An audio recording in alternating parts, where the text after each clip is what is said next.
Napansin ko na ang daming online sellers na nawawala. Naglalaylo. Biglang hindi mo na sila nakikita na dumadaan sa wall mo. Weeks, months. Sobrang nakakalungkot to. Yes po. Kaming mga online seller din talaga sa panahon na pinanghihinaan na ng loob. Panahon na gusto nang isuko lahat ng naumpisahan at pinaghirapan sa linya na ito. And that's valid. Minsan kasi, kailangan din nating mag-refresh and clear our thoughts. Kung ito ba talaga ang gusto naming tahakin na hanap buhay, para dito ba talaga kami? Maraming struggle sa negosyo. Liit man yan o malaki, kung titingnan, para ang dali lang ng buhay ng online seller. Madaling tingnan sa paraan na nakikita nyo, na puro positive thoughts, puro sold items, puro winning situations. Pero you'll never know.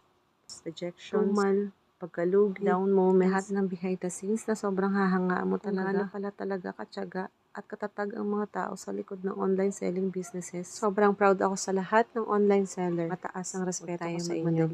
May kanya-kanya tayong panahon. Ang mahalaga, nagpapatuloy ka.